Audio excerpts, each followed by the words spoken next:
Sir எல்லாம் சாப்பிட போயிட்டாங்க, நீங்க வரல? நான் வரேன், நீங்க போங்க. ஆ.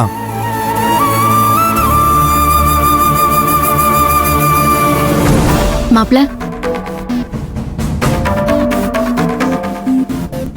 மாப்ள மாப்ள ஒரு நிமிஷம் மாப்ள. எதுக்காக அவளை இங்க கூட்டிட்டு வந்தீங்க? உங்களுக்கு என்ன வேணும்? மாப்ள கோவப்படாம நான் சொல்றது கொஞ்சம் பொறுமையா கேளுங்க. ரோஹிணி நடந்த விஷயம் எல்லாத்தையும் என்கிட்ட சொன்னான். சொல்லிட்டால, அப்புறம் எதுக்கு என்ன பார்க்க வந்தீங்க? டைவர்ஸ்க்கு அப்ளை பண்ற லாயரை போய் பார்க்க வேண்டியதுதானே? டைவர்ஸ் பண்றதுக்காகவா உங்களுக்கும் இவளுக்கும் கல்யாணம் பண்ணி வச்சோம்? நீங்களும் இவ்வளவு சேர்ந்து சந்தோஷமா வாழணும் தானங்க கல்யாணம் பண்ணி வச்சோம்.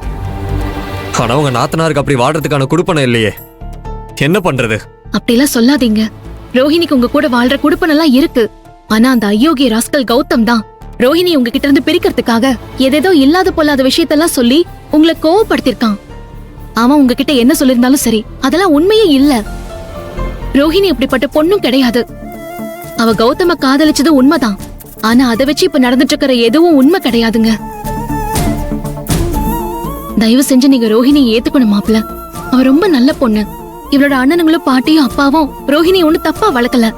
அந்த கௌதம்னால நீங்க ரோஹிணி மேல தேவையில்லாம அனாவசியமா சந்தேகப்பட்டு அவளை உங்க வாழ்க்கையில இருந்து தூக்கி எரிஞ்சிடாதீங்க மாப்ள, ப்ளீஸ். பேசி முடிச்சிட்டீங்களா? சொல்ல வேண்டியதெல்லாம் சொல்லிட்டீங்களா? அப்ப தயவு செஞ்சு கிளம்புங்க. மாப்ள இருங்க மாப்ள. இங்க பாருங்க, என்ன சும்மா சும்மா டிஸ்டர்ப் பண்ணாதீங்க. நான் எதுவும் பேச வேணாம்னு நினைக்கிறேன். என்ன பேச வச்சிடாதீங்க. நான் ஹோட்டலுக்கு போய் டிஃபன் வாங்கிட்டு வர கேப்ல இவ அந்த கௌதம வர வச்சு சை, அத பத்தி சொல்றதுக்கே என் வாய் கூசுது, மனசு கூசுது.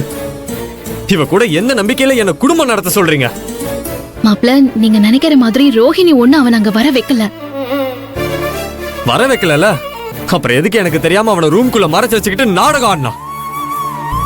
ரோஹிணி அதை சொன்னா நீங்க பெரிய பிரச்சனை பண்ணுவீங்க, பயங்கர சண்டை ஆயிடும் பயந்துதான் ரோஹிணி உங்ககிட்ட சொல்லாம மறைச்சிருக்கா. இவ இப்படியே சொல்லாம என்கிட்ட மறைச்சுக்கிட்டே இருப்பா.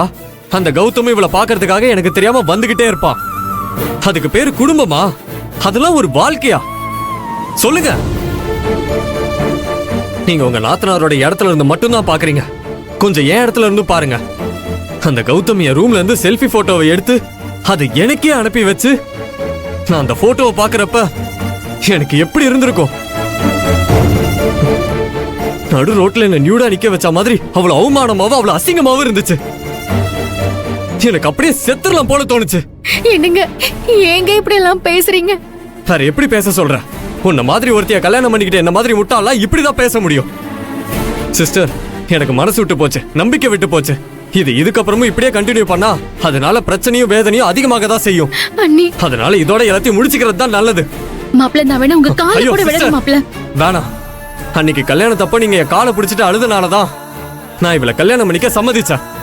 அதுக்கு உண்டான பலனை தான் நான் இப்ப அனுபவிச்சுக்கிட்டு இருக்கேன். இதுக்கப்புறமும் என் காலில் விழுந்து தயவு செஞ்சு என் வாழ்க்கையை கெடுத்துறாதீங்க. நான் கேட்கறனே நீங்க தப்பா எடுத்துக்காதீங்க. நீங்க உங்க ரூம்ல வேற ஒருத்தரோட இருக்கிறப்ப உங்க புருஷன் அதை பார்த்துட்டு உங்க கூட சகஜமா சாதாரணமா குடும்பம் நடத்துவாரா இல்ல கோவப்படுவாரா?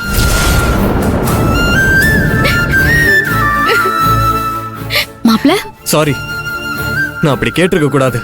ஆனா என்னோட வலியும் வேதனையும் நீங்க புரிஞ்சுக்கணுங்கிறதுக்காக தான் வேற வழி இல்லாம நான் அப்படி கேட்டேன். நான் வெறும் வார்த்தையா கேட்டதே உங்களால தாங்கிக்க முடியலையே. இதே நான் என் வாழ்க்கையா வாழணும்னா என்னால மட்டும் எப்படி முடியும்? ஏங்க நான் என்ன பண்ணா நீங்க நம்புவீங்க அத சொல்லுங்க. எல்லா நம்பிக்கைக்கும் ஒரு லிமிட் இருக்கு. உன் நடவடிக்கை அந்த லிமிட் எல்லாம் தாண்டி எப்போ போயிடுச்சு. இதுக்கப்புறம் நீ என்ன பண்ணாலும் நான் உன்னை நம்பவே மாட்டேன். கூடிய சீக்கிரம் விவாகரத்து நோட்டீஸ் வரும். அதுல இவளை கையெழுத்து போட்டு அனுப்ப சொல்லுங்க, அவ்வளவுதான்.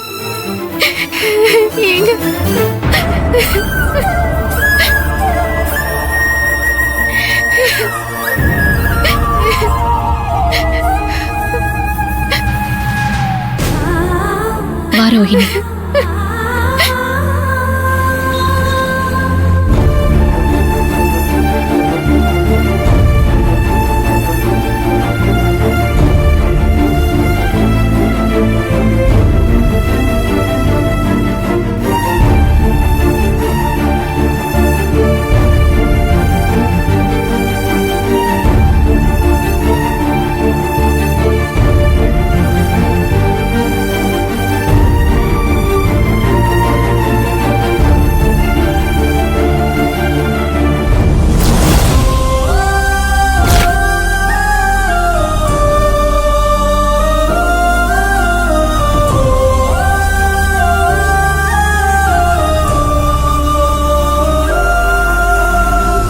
என்னாச்சு பிரபு கண்ணா? ஆதர போன் எடுக்கலையா? இல்ல, ரோஹிணி கூட்டிட்டு ஆதர் எங்க போனானே தெரியலையே. பிரபு பக்கத்துல கடை வரைக்கும் போயிட்டு வந்துடுறோம்னு சொல்லிட்டு போனாங்க. அதான் கடைக்கு தான் நான் போயிட்டு இருந்தேன். அப்புறம் எதுக்கு அவங்க போனோம்? பெரிய மருமகனே, எங்க கிட்ட கேட்டா எங்களுக்கு என்ன தெரியும்?